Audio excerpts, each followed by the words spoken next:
할렐루야. 주님의 은혜가 오늘 여러분 삶 가운데 가득하시기를 주의 이름으로 축원을 드립니다. 맞습니다. 우리는 사순절을 보내고 있습니다.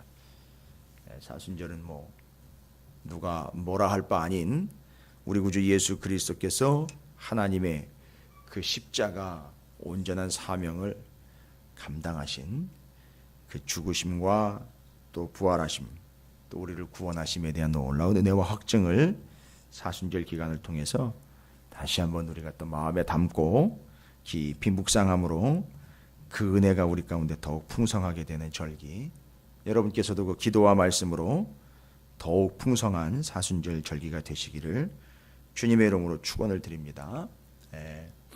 그런 것 같습니다. 이게 말이 좀 그렇습니다. 스토리가 없는 사람, 스토리가 없는 인생들은요, 이슈에 목을 맵니다. 이슈. 무슨 얘기냐면 이게 무언가 짜여져 있고 풍성한 스토리, 앞에서부터 뒤에까지 이렇게 쭉 고백되어질 이야기가 없는 사람들은 요즘 이슈가 뭐래? 맨날 그 이슈 따져보는 거죠. 말하자면 그겁니다. 성경에 스토리가 없는 사람들은, 심지어 교회 안에서도 그에게 하나님의 말씀의 스토리요, 구원의 스토리, 자기 구원의 스토리가 없으니까 맨날 이슈만 가지고 물고 늘어지는 거예요. 요즘 참 시끄럽죠.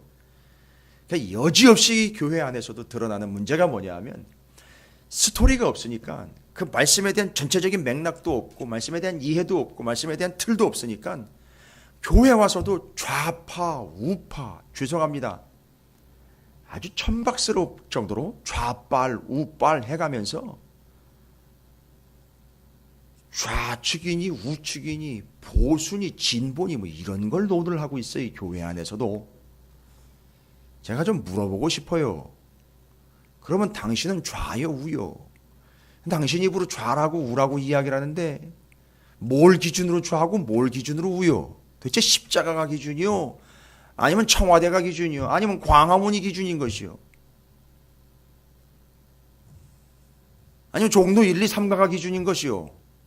아니면 한강이 기준인 것이요? 기준이 없어요. 좌우를 이야기하는데 기준이 없습니다. 왠가 봤더니만 스토리가 없어요. 당신에게 예수는 누구요?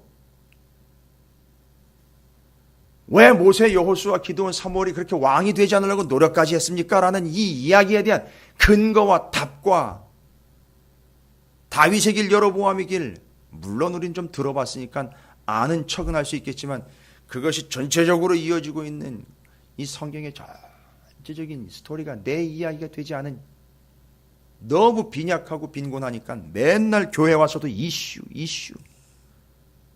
오늘은 어디서 모인대, 오늘은 어디서 모인대, 오늘은 뭘 했는데, 뭐가 뉴스래. 그것 때문에 교회 안에서도 좌뇌 운이 빠져들고 아주 심각한 상황이 발생이 되게 됩니다. 그러니까 이게 성경에 스토리가 없으니까 이슈가 관심인 거예요. 저는 분명히 구분할 수 있어요.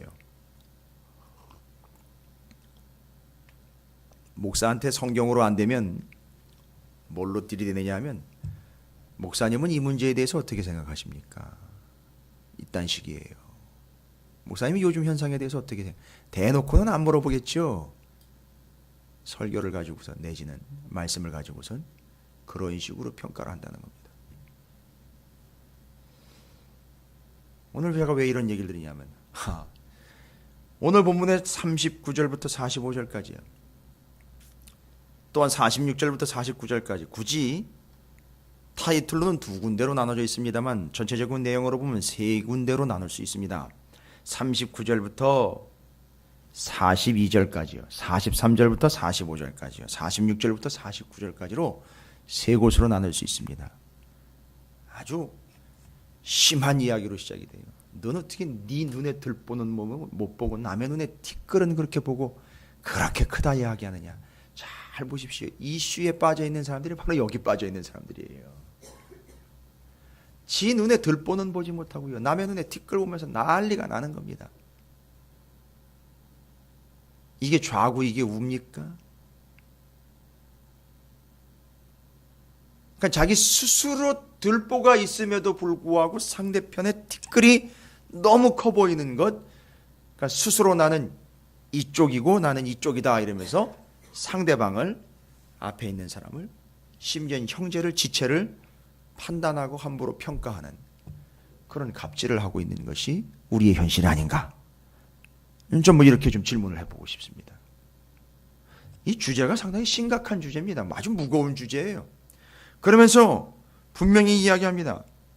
어찌하여 형제의 눈 속에 있는 티는 보고 내 눈 속에 있는 들보는 깨닫지 못하느냐. 누가 누굴 뭐라 합니까? 어디 스스로가 좌라하면서 우를 이야기하고 우라하면서 좌를 이야기합니까? 기준이 뭔가요 도대체? 전 기준조차도 무엇인지 좀 물어보고 싶습니다. 그런데 오늘 본문에서는 기준이 명확하게 제시가 되고 있습니다. 기준 중심, 근거가 정확하게 제시가 되고 있어요. 오늘 본문의 39절부터 49절까지는 기준이 뭐냐, 근거가 뭐냐. 그러면 그 들보 티끌, 그걸 이야기하는 기준이 뭡니까? 뭘로 보는 겁니까? 여러분, 앞선 본문에서 38절까지의 본문에서 뺨치는 이야기 나오고요, 원수 살아가는 이야기가 나왔어요. 그죠? 한쪽 뺨 맞으면 맞은편 뺨도 대라는 거죠. 속옷 달라 하면 겉옷도 내주라는 거죠. 그거 됩니까 안 됩니까? 우리의 힘으로는 안 돼요. 그렇게 한 유일한 분이 있습니다. 예수님이요. 근데 우리 보고 그렇게 살래요. 아예 못 산다고. 그러니까 스스로는 안 된다는 겁니다. 예수의 이름으로 예수를 믿는 믿음 외에는 될 수가 없습니다. 여러분, 이게 기준인 겁니다. 이슈가 관건이 아닌 거예요. 좌냐 우냐가 관건이 아닙니다. 기준이고 핵심인 예수 그리스도를 근거로, 중심으로, 근간으로, 근본으로 판단하는 거지요. 그러니까 스토리가 있느냐 이거예요. 성경 스토리가 있느냐, 내 구원의 스토리가 있느냐, 내 감격의 스토리가 있느냐 이겁니다. 내 신앙의 스토리가 있느냐 이겁니다. 맨 자기 간증이라고 이야기하는데 다 자기 잘났다는 얘기예요. 주님도 내 인생을 위해서 들러리가 되어주신 거예요. 주님도요. 간증 들어보면 아주 가관입니다. 공식적으로 간증을 시키지 않는 이유가 거기 있어요. 은혜인 줄 알고 처음에는 빨려 들어가다가 나중에 결국 자기 얘기인 거예요. 예수님 하나님이 막 들러리가 돼버렸어요. 물론 제대로 고백할 수 있다면 좋겠죠. 뭐가 근거에? 말씀이 근거가 되지 않으니까 다 자기 이야기가 중심이 되는 것이죠. 그래서 이제 앞선 부분에선 그대로 갚아줘라가 아니죠. 그대로 갚아줘라. 네가 당했으니까 그대로 갚아줘. 동형 보복법이 아니라 네 눈 소중한 줄 알면 남의 눈 소중한 줄도 알아라. 네 몸이 추운 줄 안다면 남들도 추울 거라는 걸 좀 생각해봐라. 동형 예방법이죠. 그래서 그렇게 되지 않도록 주님의 입장에서 예방을 하는 거죠. 그렇게 해서 그 법을 이야기하고 그걸 얘기한 거지. 네가 당하면 당한 대로 갚아줘라 얘기하는 게 아니라는 겁니다. 기준이 뭡니까? 손해본 양입니까? 겉옷의 사이즈입니까? 기준이요? 아니요. 예수 그리스도예요. 기준입니다. 그걸 계속 이어가고 있어요. 지금은. 이어가면서 뭐라고 얘기합니까? 네 눈 속에 있는, 어찌하여 형제의 눈 속에 있는 티는 보고 내 눈 속에 있는 들보는 깨닫지 못하느냐. 지금 뭘로 보고 있는 겁니까? 이건 망원경으로 보고 있는 겁니까? 현미경으로 보는 겁니까? 이것도 아니고 저것도 아닌 거예요. 39절부터 42절까지 무엇을 이야기하려고 하느냐면 좀 볼 걸 제대로 봐라 이거죠. 들보와 티눈이 대조가 되고 있습니다. 들보와 티눈.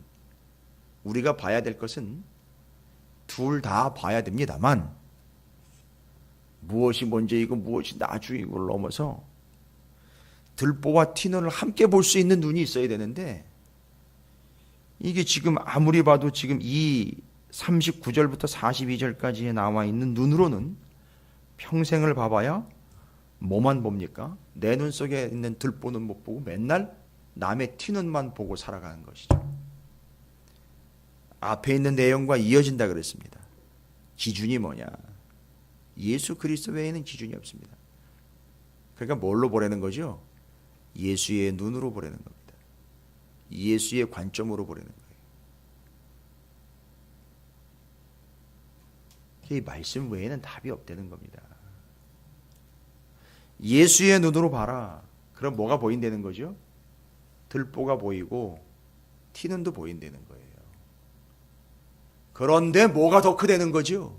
들보가 더 크다는 거예요. 이 사이즈 비교까지 된다는 거예요. 와우. 네가 오르냐 내가 오르냐, 이 좌냐 우냐, 이런 얘기를 지금 초월을 하고 있다는 거 보십시오. 나한테 있는 들보가 보입니다.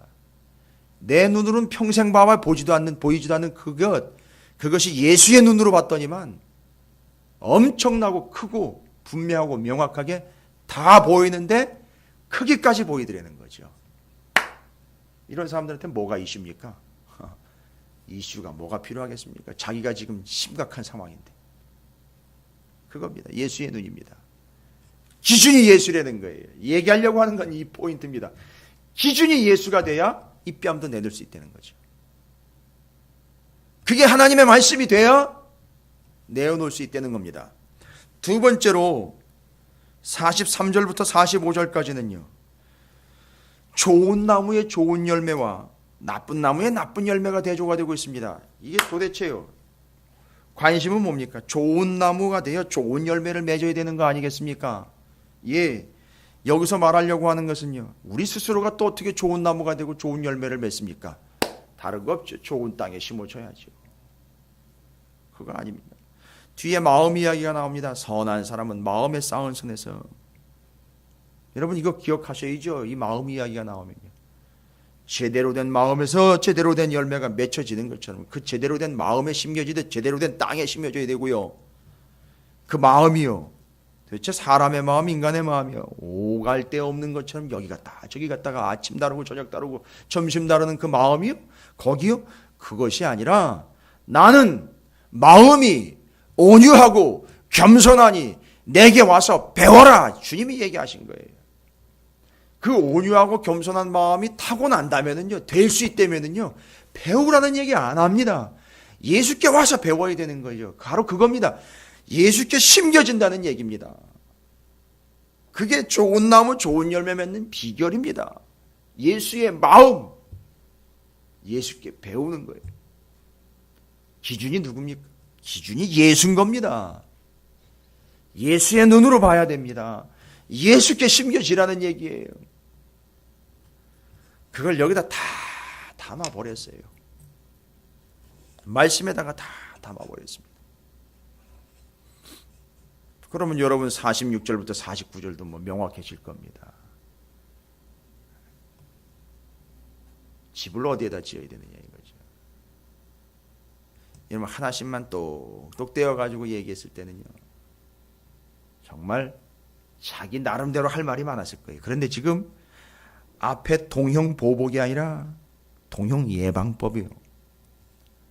예수를 믿는 믿음과 예수의 이름이 아니고선 그런 일들을 감당할 수도 없다라고 할 수도 없다라는 기준이 딱 세워지면서 들보와 티눈을 볼 수 있는 안목이라는 게 어디서부터 오느냐. 예수의 눈으로 보지 않으면 절대 보이지 않는다는 거죠. 내게 와서 배우라. 그거 나는 마음이 온유하고 겸손하다라고 말씀하신 그 마음 가운데 심겨지고 그 마음을 배우는 자들이 바로 예수 그리스도에게 심겨진 자들이요. 그 예수에게 심겨져야 좋은 나무요, 좋은 열매가 된다라는 것을 분명히 얘기하고 있습니다. 뒤에는요, 뭐 홍수가 나가지고 탕류라고 이야기합니다. 뭐 홍수가 나가지고 범람을 했을 때 이 집이 떠내려가느냐 안 때려가느냐 이야기인데 그 집이 두 채가 소개가 되고 있습니다. 그냥 흙 위에 주초도 없이 세워진 것과 반석 위에 주초를 세워서 세운 집이 분명히 차이가 나다는 거죠. 그 반석이 누구냐? 바로 예수 그리스도라는 건 이미 성경이 이야기하고 있어요. 그 성경 전체 스토리를 모르면 반석이 맨날 우리는 그냥 설악산에 가가지고 흔들고 내려오는 그런 바위쯤으로 생각을 할 거란 말이죠. 그 바위를 우습게 여기는 건 아니지만 우리의 생각은 늘 우리의 경험에서 그냥 머물러 버립니다. 그냥 뒷동산에 늘 올라가 산책하다가 잠시 앉아서 물 마셨던 그런 바위쯤으로 생각한다는 겁니다. 아니요, 지금 세워진 이 바위는 그 위에 집을 졌는데 절대 쓸려 내려가지 않습니다. 그런데 성경은 전체적으로 구약에서는 그 바위를 쳤더니 거기서 물이 났다 그랬고요. 그 위에 세웠더니 쓸려가지 않았다 그랬습니다. 모퉁이 돌이라고 그랬어요. 이어져가지고 연결이 돼가지고 거기서 절대 무너지지 않게 됨이 바로 그 바위 예수 그리스도라는 걸 이야기합니다. 야, 이 얼마나 큰 은혜인지요. 그 반석 위에 세워진 집이냐, 주초도 없이 흙더미 위에 세워진 집이냐, 기준이 뭡니까? 근거가 뭡니까? 예수 그리스도라는 얘기입니다. 그 위에 세워진 것이죠. 베드로가 분명히 얘기했죠. 주는 그리스도 살아계신 하나님의 아들입니다. 바로 그 신앙의 고백 위에 내가 교회를 세우겠다. 이게 그 얘기입니다. 그러니까 그 반석은 예수 그리스도인데 우리가 정확하게 내가 예수 그리스도를 온전히 믿는 믿음이라는 반석 근거 위에 내가 세워지고 있다는 겁니다. 여러분, 뭐 어렵지 않습니다. 앞에 지금 6장 내내 전개되면서 27절 이후로 그 기준으로 제시가 되고 있는 예수 그리스도, 그의 이름과 그의 능력, 그를 믿는 믿음이 아니고서는 될 수 없음을 이야기하면서 들보와 티끌을 볼 수 있는 예수 그리스도의 안목, 이게 예수님이 봤던 걸 좀 봐야죠. 그러니까 성경에 나와 예수님이 뭘 봤는지 너무 긍휼히 여기셔서, 너무 불쌍히 여기셔서, 심지어는 보시면서 우셨던 예수님, 뭐 이런 거 생각나야죠. 보시고 막 안타까워서 우셨던 예수님,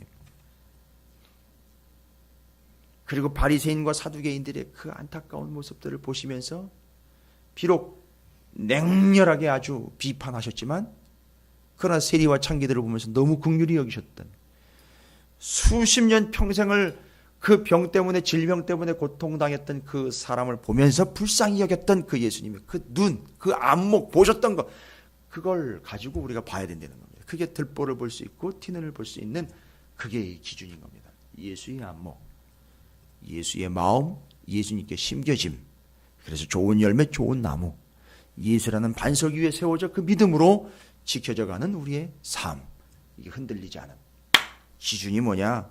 예수 그리스도입니다. 좌냐 우냐에서 자기 기준도 모르고 근본도 뭔지도 모르면서 좌냐 우를 이야기하는 이런 수준 낮은 그런 상태의 이슈에 빨려있는 이 세상이 아니라 이 예수 그리스도는 전체 이야기 스토리에 든든하게 서 있는 그 집과 같은, 그 좋은 나무와 같은, 너무 환하게 보여서 남의 눈에 티끌을 이야기할 새 없이 내 눈에 들보 때문에 붙잡고 씨름하고 있는 바로 그 영혼들, 그들이 바로 풍성한 영혼들이라는 사실을 누가는 누구보다도 강력하게 이야기하고 있습니다. 여러분, 우리의 삶의 기준은요, 우리의 시각의 기준은요, 우리의 결실의 기준은요, 우리의 믿음의 기준이요, 근거는 다 예수 그리스도입니다. 여러분, 멋들어지게 한번 전해보십시오. 옮겨보십시오. 앞에 있는 그 뺨을 돌려대는 이야기부터 시작을 해서 기준과 근거가 예수가 돼가지고 예수의 안목, 예수에게 심겨짐, 예수 위에 세워짐, 절대 흔들리지 않는 이 놀라운 은혜가 사순절 기간 여러분에게, 특별히 이 새벽에 이 기도의 자리, 그 반석 위에 세워진 이 새벽 이 시간에 함께하는 여러분이 오늘 한 날뿐만 아니라 평생에 예수의 눈, 예수에게 심겨져 좋은 열매, 좋은 나무가 되시고 예수라는 반석 위에 세워져 절대 흔들리지 않고 쓸려 내려가지 않는 든든한 집들이 되어 가시기를 주님의 이름으로 축원을 드립니다.